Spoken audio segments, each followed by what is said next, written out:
Hey everybody, and welcome back to my channel. If we have not had the pleasure of meeting, I am your host, Miss T Moyo, and this is my channel slash show. That's the T. Okay, I've always wanted to do that. Part of my New Year's resolution this year is love the skin you're in. So this is one of the few YouTube videos I'm coming up just as I am. And do you know what, guys? If I'm being honest, it's gonna really help me put out more content, because the amount of times I don't film content based on the fact that I can't be asked to do my makeup is a lot. But my hair is done, my nails are done. You get 2 out of 3. So yeah, this is me as I am, and this is something I would like to get more comfortable with in the future. So yeah, hashtag new year, new me. For today's video, I'm going to be speaking about something that I have not spoken about in a long time. It's so bad. I should be speaking about this every single day. But guys, this is another apprenticeship YouTube video. It is Wednesday, the 12th of January. And as of 2 days ago, your girl completed her apprenticeship. Oh my goodness, guys, it's been a long time. It's been 18 months, yeah. I finished it in 15. But wow, guys, it's been a lot, honestly. Oh my word. Thinking back to October 2020 when I first started, and I kind of officially started my apprenticeship in December 2020, so it's been about 13-14 months. It's all done, guys. It's finished. I get my results in 15 working days, which is about more than 2 weeks. And when I tell you, this is a great way, because my birthday is on Monday. Everything is finished, assignments are done, guys. I don't even have to do any more OTJ time. It's done. Oh, you don't understand the feeling. Yeah, my coach said that I should find a way to celebrate, and the first thing I wanted to do was to pull out my camera and make a YouTube video.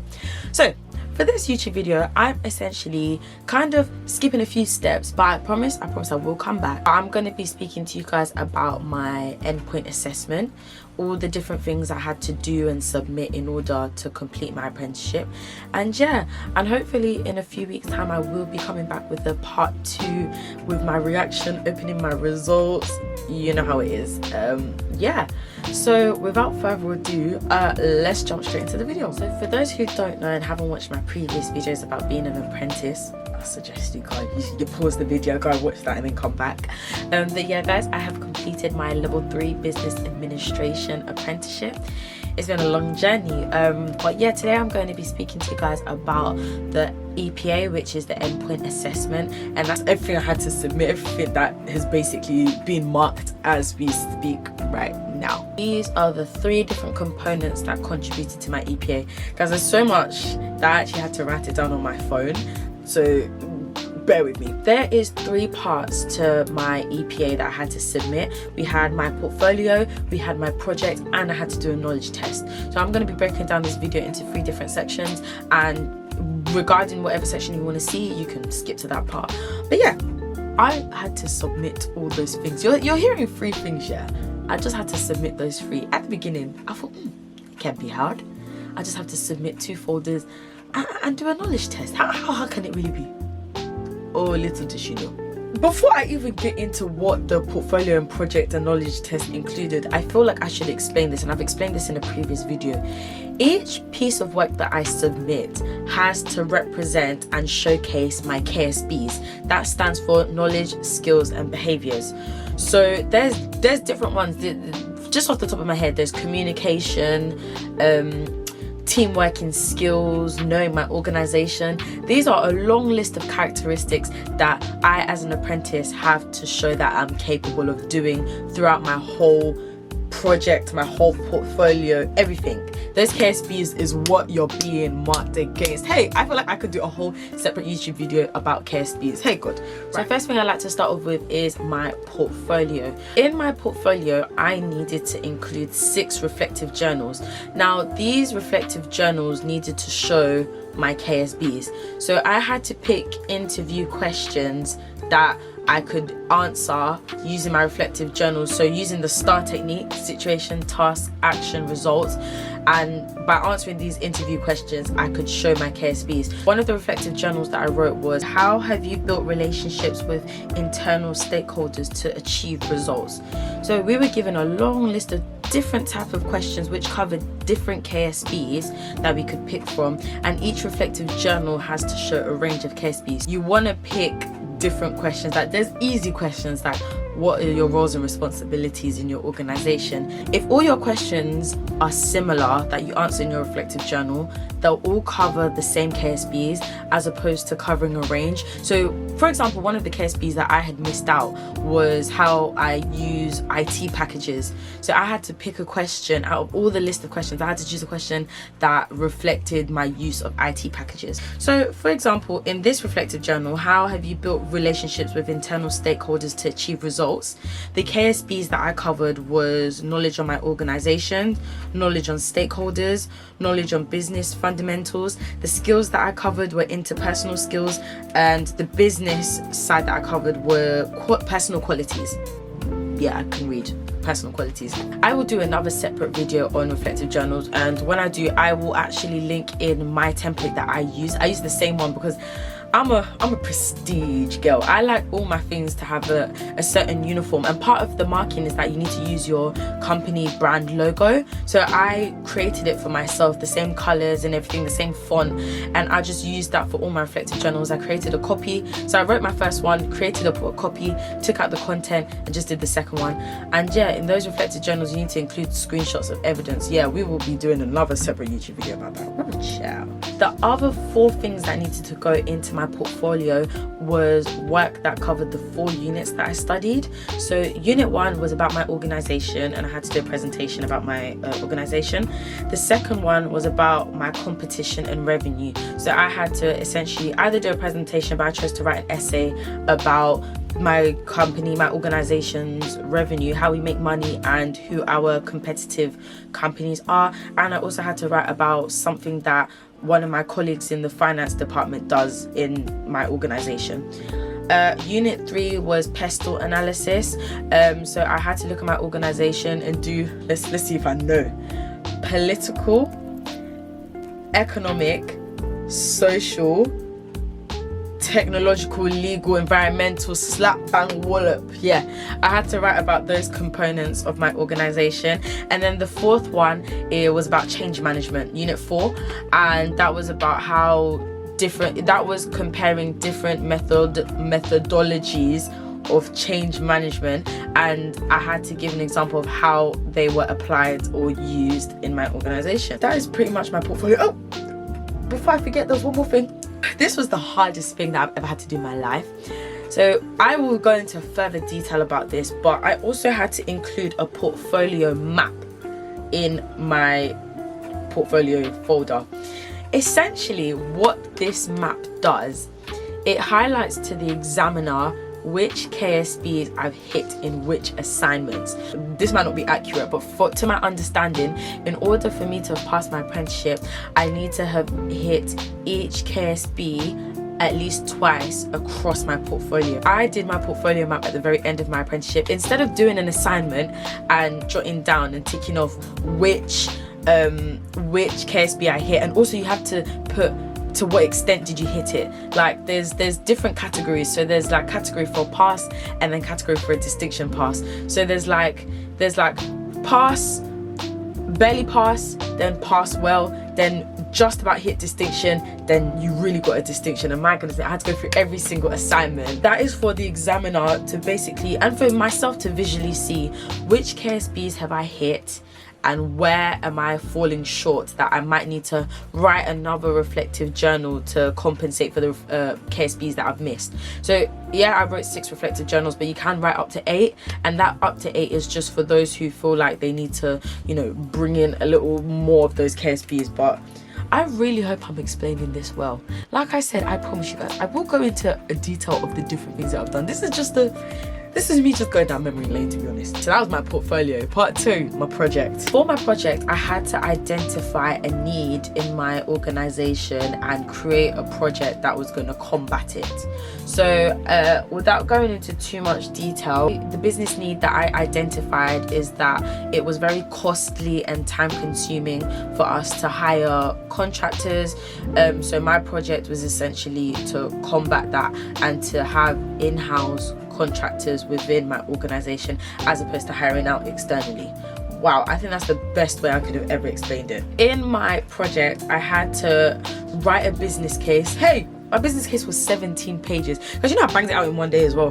During this whole apprenticeship, I like to do my assignments really early, because I promise you I'll forget everything that needs to go inside. I'll bang that business case out in one day. Bear in mind, all of this needs to be done within my working week.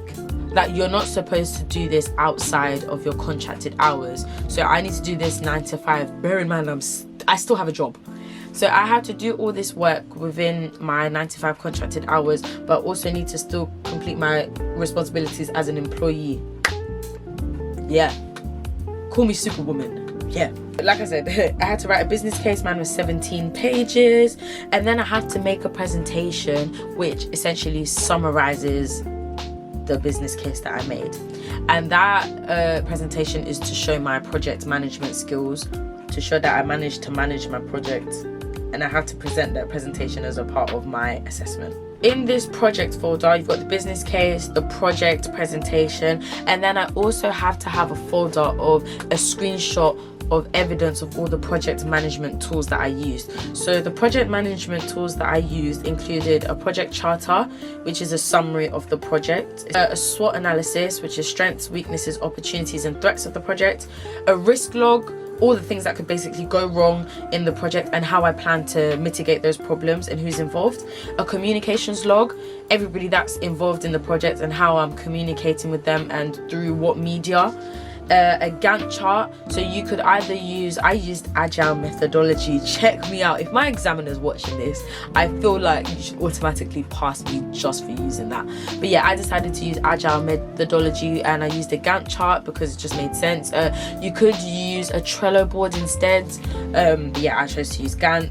Then I had to use Mendelow's priority matrix, and that is how you manage your stakeholders and manage expectations through a project. So there's 4 different parts. And then I had to include a screenshot of a survey that I did, which evidences that my project actually was a need for the business and that the project was going to improve a certain process. So basically it was just to prove that my project is not just useless and I'm not just doing it for the sake of doing it. I will go into details in a separate video about my whole project. Lastly, the last thing that I needed to submit and complete was my knowledge test. Hey guys, this knowledge test, it really did test my knowledge. Like, I went into that exam thinking, do you know what, this is going to be the determining factor of whether or not I've understood all my modules throughout this apprenticeship. So the knowledge test was 50 questions. It was multiple choice, and the exam board for this whole thing is CMI. So Multiverse is my apprenticeship provider, but CMI are the ones that give me that certificate. So if you are watching this video, I have nothing but positive things to say about you. You have 1 hour to complete this knowledge test. I completed it in 29 minutes. You need 60% to get a pass and you need 80% to get a distinction pass. You get your results straight away, and I got a distinction pass. I passed with 80%. So that means out of 50 I got 40, so there's only 10 questions I got wrong. Considering on my mock test I think I got 64%. I was quite chuffed with myself. I was seeing questions, I was like, I know the answer to that. I studied that. So what Multiverse did, Multiverse gave us basically a handout document of all the definitions you need to know from all 4 units, and my goodness me, was that hefty. Yeah, some of the questions were like, you know, the definition of things. My favorite type of questions, even though it's the one that always catches me out, I find them funny because it will be like, what does SWOT stand for?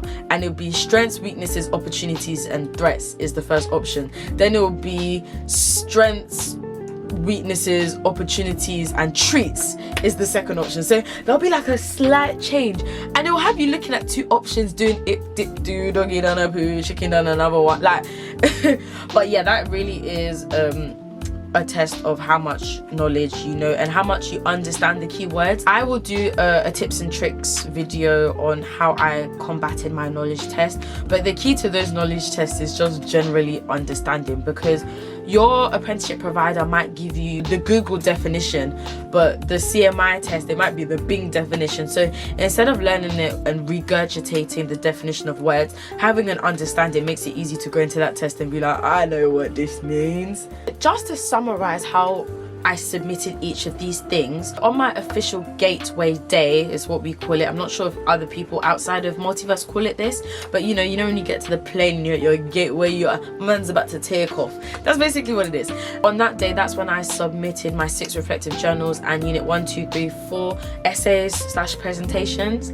I also submitted my project folder, which was my project presentation, business case, and evidence of project management tools. In my portfolio, I also had to include my employee statement, where my line manager had to say all the fantastic great things about me and my skills that I've gained throughout being an apprentice in the organization. And my portfolio map also had to go into my portfolio folder, so I had to submit everything.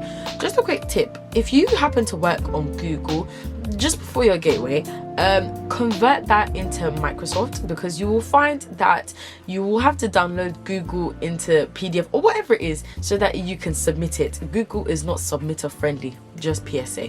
I'm just saying. I wish I knew that before. But yeah, so you have an hour to basically submit everything. You just want to be prepared for that. You don't want any surprises. That day should literally just be a day of submission, because it's already nerve-wracking as it is. Like, you can't edit anything after that point. But honestly, you don't want to find out that you forgot a reflective journal and you have to quickly write one. Nobody got time for that. A couple of weeks after gateway, I had my knowledge test. Honestly guys, I booked everything so early. Most people are still doing their knowledge test and their submissions now, January. I needed it to be over. I was not going to go into my 20s having known that I have a test next week. Here's my birthday on Monday. Bad energy, stay far away. I didn't need that. But yeah, on my assessment day, which was on Monday 2 days ago, I had to do my project presentation. So remember the presentation which summarizes my business case? I had to present that to an invigilator. On my last progress review, which is, I will talk about what that is another time, but on my last progress review, I got to practice presenting that in front of my line manager and my coach, and they got to give me feedback. So on Monday, I presented my presentation for 15 minutes. Then I had a Q&A session about my presentation, which was 4 questions. Guys, what I didn't understand is that the 4 questions also have follow-up questions. So when I thought we had answered all 4, she was like, okay, now I'm going to ask you the second question. I was like, what do you mean? But they ask you like extensions. So I guess the more detailed and specific your answers are, the less follow-up questions you will get. I think maybe. Then after that, I had an interview about my portfolio, and that essentially was an interview about being an apprentice, all the work that I've done, how I've done communication, teamwork, prioritization, managing expectations. It could be questions about anything, and that was 7 questions. And yeah, so the project presentation was 15 minutes. Q&A, the 4-question Q&A was 15 minutes, and then the portfolio interview was about an hour. Guys, it was the longest, shortest interview of my life. The questions just kept coming. They just kept coming, but I think it actually helped me to relax, because after I got through the first 2 questions, I realized, okay, this process is not going to be quick, so you might as well just sit back, relax, and just keep a level head and get through it. Guys, that is my attempt to summarize my whole apprenticeship gateway submission assessments. Yeah, I think I gave it a good go. I did my best. I'm trying not to refilm things because life's not perfect. So yeah, I will be doing a follow-up about everything that I've spoken about, going into the little sections in more detail, but I thought I'd give you guys just the bigger picture of what it looks like. And yeah, I hope those who are embarking on a BA apprenticeship this year or in the near future found this video helpful. And honestly, your DMs to me about Multiverse, about my apprenticeship, are literally the highlights of my day. I'm like, oh my gosh, somebody watched my video. So yeah, if you guys have any questions, leave them in the comments below. Feel free to DM me on my social medias, which will be in the description. And to all my apprentices that are doing their gateway, all the best. And you guys are going to smash this. So make sure you smash that like button as well. And I will see you guys later. Bye.